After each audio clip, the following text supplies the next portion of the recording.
Good morning, good afternoon, or good evening, depending on where you are in the world. This is the High Caliber Man podcast. This week, I want to take a look at the concept of propaganda with respect to the mass media. So, not just media, as in like social media or any other form of medium, but mass media, mass communication. So, the word propaganda it can be seen as neutral or negative. It's really from the Latin. The etymology of it is from the word propagare.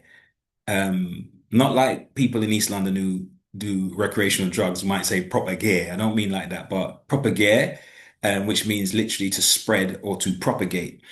And when we think about the word propaganda in the loaded sense and thinking about the media, we are oftentimes as Westerners uh, listening to commentators who use this type of language, propaganda, when they associate it with countries like North Korea, associated with countries like Iran or Saudi Arabia. And as a side note, I'm not sure if there's any of you that follow the boxing podcast that I also do, or who just follow boxing in general. But if you noticed over maybe the last 2 years, a gentleman from the Kingdom of Saudi Arabia named Turkey Al Sheikh, who is a part of the Saudi ruling party or government. He holds a high post. He has entered in the sport of boxing as a promoter on a global level, and they've held a number of big fights in the Kingdom of Saudi Arabia, in Riyadh season, as they call it, in America,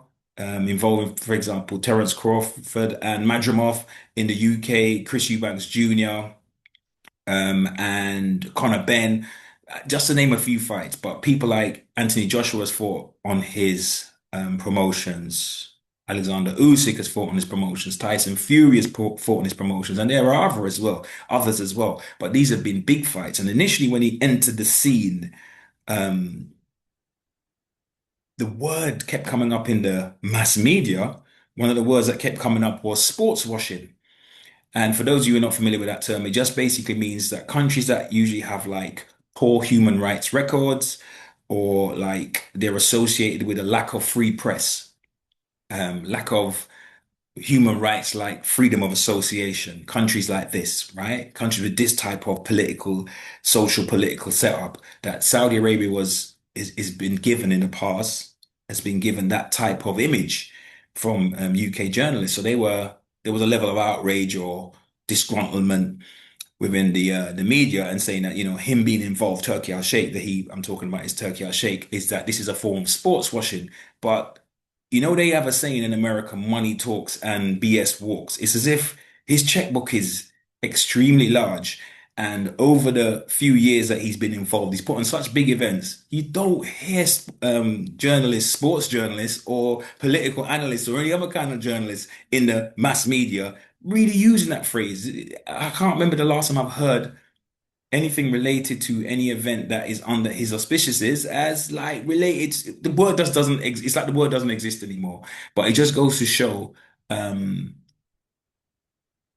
or makes you reflect, has Saudi Arabia's human rights record, its freedom of association, freedom of press, have these things fundamentally shifted in the kingdom, or is it just dude's got money and, money talks and it's just business as usual and people crack on. I'll leave you to do the research and be the judge of that. But it just was something that came to mind when I was thinking about the term propaganda and this kind of like idea of, this term being used to be associated with particular countries. Remember they used to use this phrase on the news, the axis of evil, and Iraq and I think it was Iran and North Korea were, these particular countries in the crosshairs of America in terms of, disdain for their political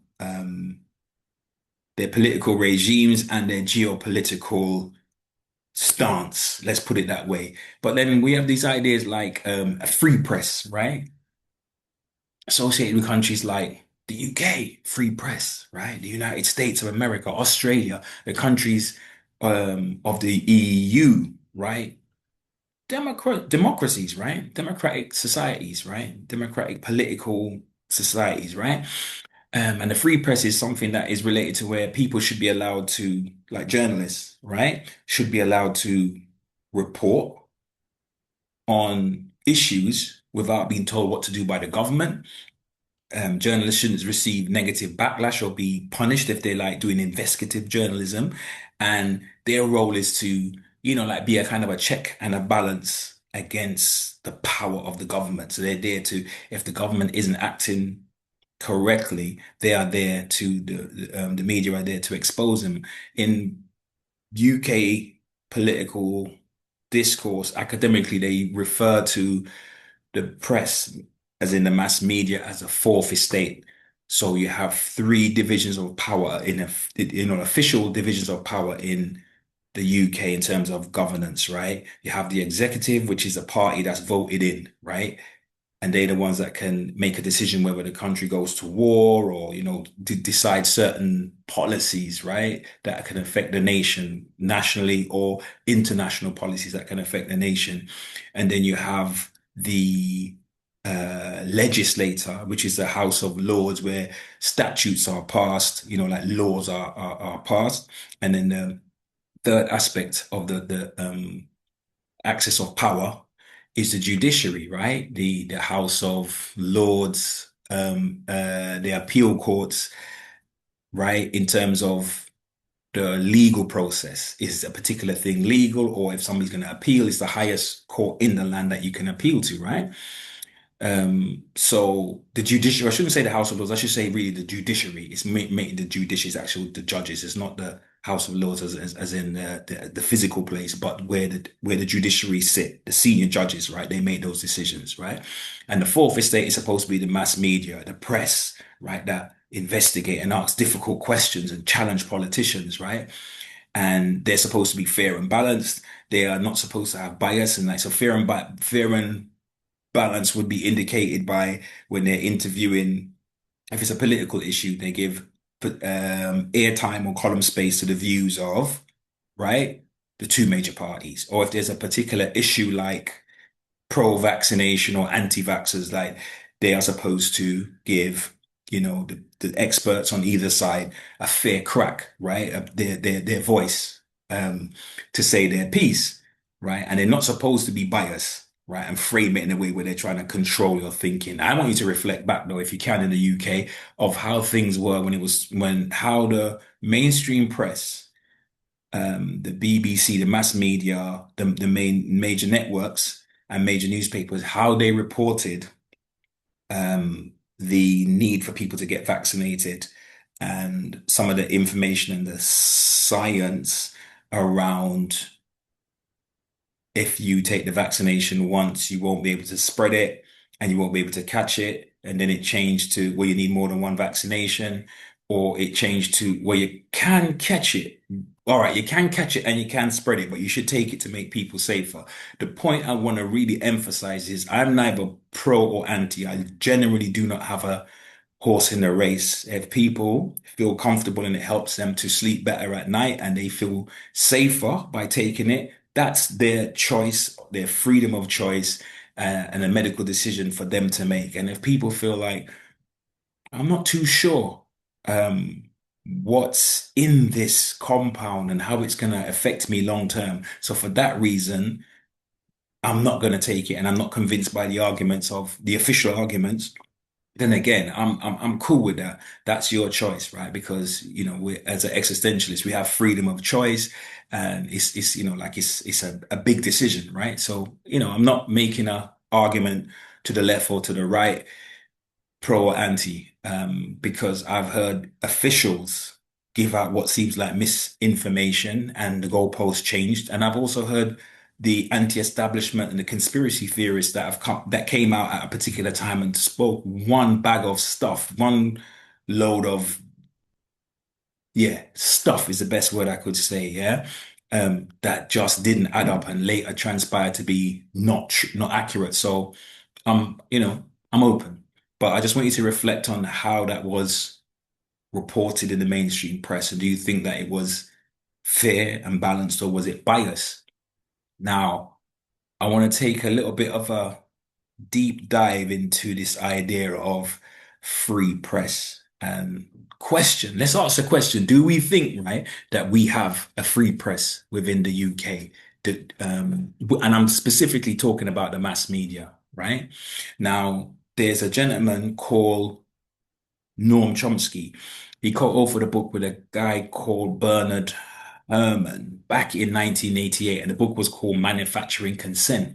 And he went on to articulate that as opposed to playing the role of a agency or a institution in the society that would regulate government, give the electorate, right, the citizens of the country, the right information in Western society. He used America as an example, but to a large degree, I think many of the principles that he articulated, he and his colleague Herman's articulated, apply to the mass media, the press in the UK.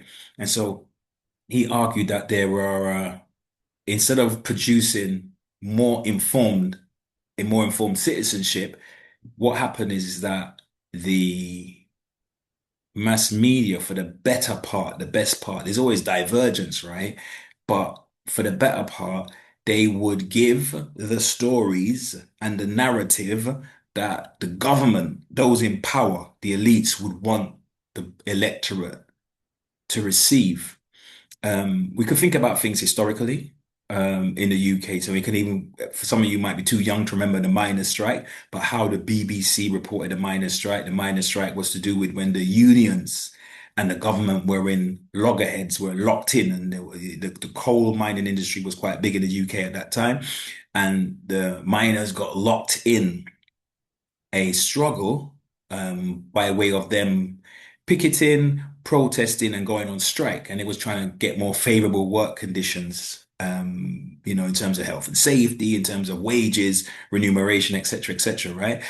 And there was a, there was a contention between the government and the unions. And history teaches us how there was so much that's been documented in like university studies, and there's been major pieces written on this that you can check the records, how biased the BBC were in terms of how they covered the miners' strike.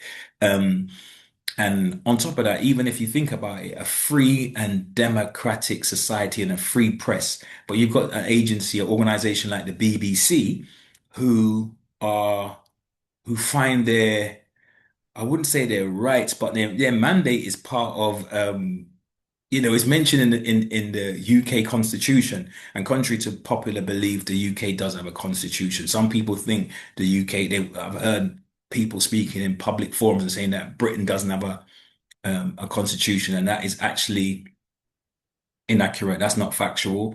The UK does have a constitution, and you would find constitutional articles written in case law, in acts of parliament, in what would they call it, a convention, uh, even a document like the Magna Carta, which talks about the right to a fair trial and to be judged by a jury of one's peers, is hundreds and hundreds of years old, and that is a part of, for example, constitutional law and part of the UK Constitution. So what I think people mix up at times is that Britain doesn't have a written constitution, as in like the United States of America, where they have one document and then there are specific constitutional, numerized constitutional rights that are articulated in this one document with codicils and uh, explanations of what the article might mean, a little bit more details, etc. It's not written in one place. You have to search around. But if you want to practice law, for example, in England and Wales, and so you need to complete yourself a degree, not the BA degree, the Bachelor of Arts degree in law, which is a 2-year degree, which you cannot practice law with, that is insufficient. But if you need the LLB, the 3-year degree, there's certain subjects that you have to study mandatory. They're not options. Some subjects are optional, but some subjects are mandatory. And constitutional and administrative law is a mandatory subject for lawyers, solicitors, or barristers to complete in their undergrad days. So that tells you there's a UK constitution. But getting back on track with respect to how the mass media, right? Influence the electorate. That book that was written by Noam Chomsky and Edward Herman, the idea of shaping the mass media shaping the narrative. Well, what's really taking place? What's really taking place? Let's unpack that. Let's look at that, right? There's different levels to influence, right? There's different levels to influence. And I challenge anybody listening to this publication to convince me otherwise. Leave your comment in the comment section if you would say that it's the influence of the mass corporations that do and big profit and big business if they don't affect the mass media, if they don't set an agenda for the mass media, if they don't influence the mass media. I would challenge anybody to say otherwise. It's possible, and I really would want to hear from you. So I am open to that dialogue, right? Um, but the truth of the matter is this: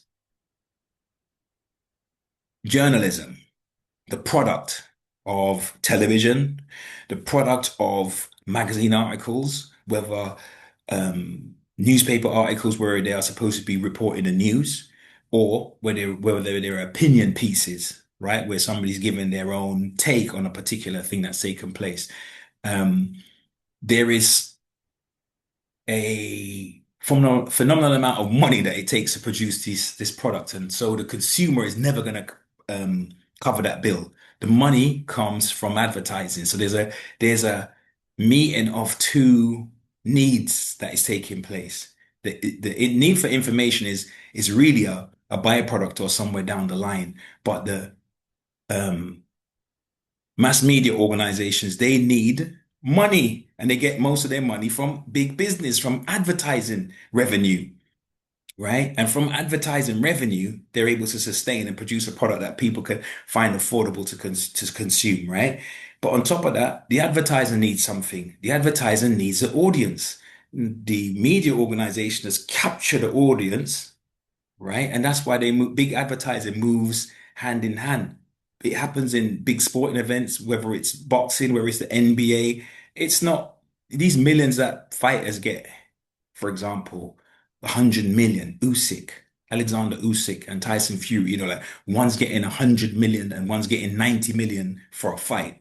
That's not from the people paying for subscriptions of their Skybox. A lot of people watch it on chipped TV or however, but it's not from people's subscription to the Zone or whatever TV network that's covering it. And it's definitely not from people, those hundreds of millions are not coming from people who attend the fight in the arena.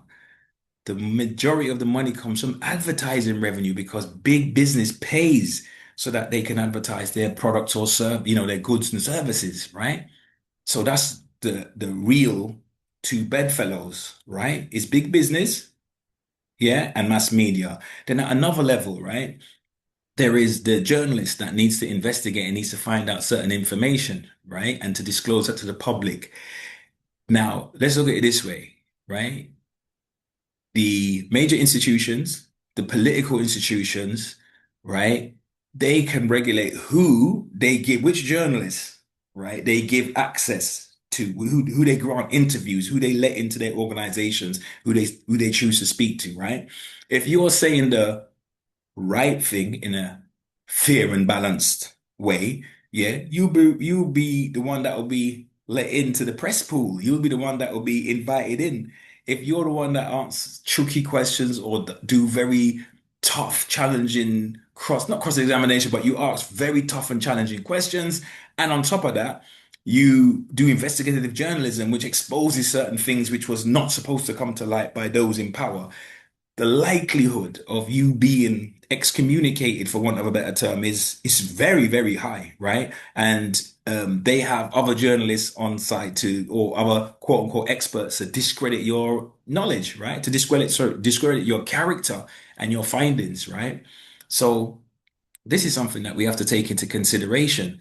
So when we talk about propaganda, when we talk about free press, when we talk about freedom of association, this is where we are living in a really transformative time, right? And the fault line now becomes the place where social media plays a pivotal role. because you have individuals, not just a small conglomerate or small business, but you literally have individuals, right, who have an audience, have a platform, have an audience, yeah, and can attract um advertising or attract interest, but they can have a level of independence that the mass media would not be allowed to have if they were working for a mass media corporation, right? Because the advertisers approach them. They don't approach the advertisers because they have a global, let's say a global audience. An example of that would be Candace Owens and the Daily Wire. Much of her politics, I've found over the years difficult to consume when it comes to racial politics. Not because she's a black conservative, I don't really have a problem with that. But some of her stances and issues related in the past to yeah, certain talking points related to African Americans. I didn't really appreciate her approach to that, but I would never say that she was a bad journalist or she wasn't intellectual or that she wasn't like very sharp, a very sharp debater and competent and appears to be very hardworking. So that's not part of the discourse. But I'm just owning my own bias of her. So you know that I'm not celebrating her as like some kind of folkloric hero. But I respect her position on Palestine, on the genocide in Gaza, and challenging, speaking truth to power. And then what we found out is that she got ejected unceremoniously from the Daily Wire, who she did work with or was in some type of partnership. But now she's left the Daily Wire. It's as if some of people stayed with the Daily Wire, and stayed with that political right-wing pro-Israel stance. But there were some people who liked her message, it would seem, and that followed her. Now she set up her own independent um, media platform, online platform, and that she's got, her videos are doing like 500,000 a week, and she's got a million, not a week, sorry, but some of her videos are doing like 500,000 or a million, per hit. So she's doing numbers, right, as an independent. And so the point of that is that, while in the past, to get your voice out there, it took you sucking up, well, no, it took you being compatible with the mainstream organizations like in the UK Channel 4, etc., BBC, etc., ITV, etc.